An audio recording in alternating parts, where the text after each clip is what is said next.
At that very time, in circumstances even more important than retreating without a battle, namely the evacuation and burning of Moscow, Rostopchin, who is usually represented as being the instigator of that event, acted in an altogether different manner from Kutuzov.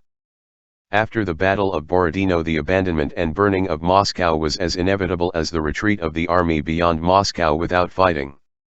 Every Russian might have predicted it, not by reasoning but by the feeling implanted in each of us and in our fathers.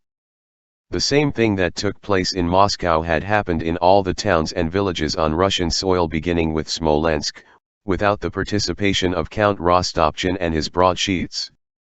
The people awaited the enemy unconcernedly, did not riot or become excited or tear anyone to pieces, but faced its fate, feeling within it the strength to find what it should do at that most difficult moment.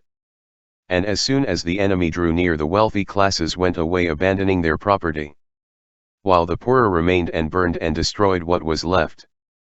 The consciousness that this would be so and would always be so was and is present in the heart of every Russian. And a consciousness of this, and a foreboding that Moscow would be taken, was present in Russian Moscow society in 1812. Those who had quitted Moscow already in July and at the beginning of August showed that they expected this. Those who went away, taking what they could and abandoning their houses and half their belongings, did so from the latent patriotism which expresses itself not by phrases or by giving one's children to save the fatherland and similar unnatural exploits, but unobtrusively, simply, organically, and therefore in the way that always produces the most powerful results. It is disgraceful to run away from danger. Only cowards are running away from Moscow, they were told. In his broadsheets, Rostopchin impressed on them that to leave Moscow was shameful. They were ashamed to be called cowards, ashamed to leave, but still they left, knowing it had to be done. Why did they go? It is impossible to suppose that Rostopchin had scared them by his accounts of horrors Napoleon had committed in conquered countries. The first people to go away were the rich educated people who knew quite well that Vienna and Berlin had remained intact and that during Napoleon's occupation the inhabitants had spent their time pleasantly in the company of the charming Frenchmen whom the Russians, and especially the Russian ladies, then liked so much. They went away because for Russians there could be no question as to whether things would go well or ill under French rule in Moscow.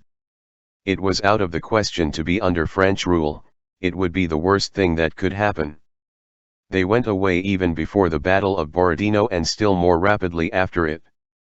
Despite Rostopchin's calls to defend Moscow or the announcement of his intention to take the wonder-working icon of the Iberian Mother of God and go to fight, or of the balloons that were to destroy the French, and despite all the nonsense Rostopchin wrote in his broadsheets, they knew that it was for the army to fight, and that if it could not succeed it would not do to take young ladies and house serfs to the Three Hills quarter of Moscow to fight Napoleon, and that they must go away, sorry as they were to abandon their property to destruction. They went away without thinking of the tremendous significance of that immense and wealthy city being given over to destruction, for a great city with wooden buildings was certain when abandoned by its inhabitants to be burned. They went away each on his own account. And yet it was only in consequence of their going away that the momentous event was accomplished that will always remain the greatest glory of the Russian people. The lady who, afraid of being stopped by Count Rostopchin's orders, had already in June moved with her Negroes and her women jesters from Moscow to her Saratov estate, with a vague consciousness that she was not Bonaparte's servant, was really, simply, and truly carrying out the great work which saved Russia.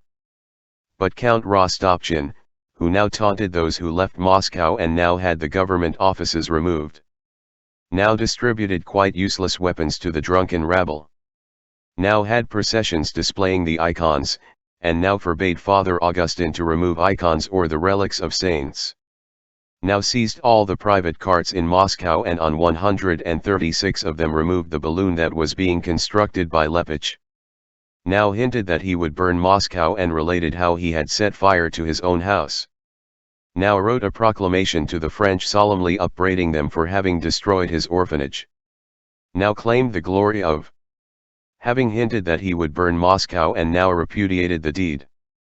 Now ordered the people to catch all spies and bring them to him, and now reproached them for doing so.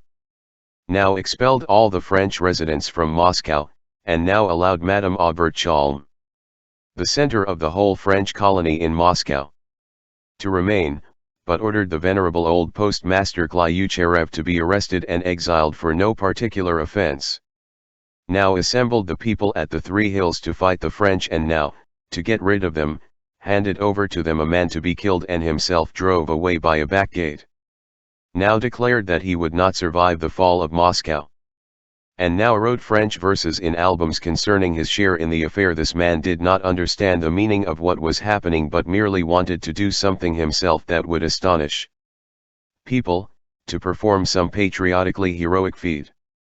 And like a child he made sport of the momentous and unavoidable event, the abandonment and burning of Moscow, and tried with his puny hand now to speed and now to stay the enormous popular tide that bore him along with it.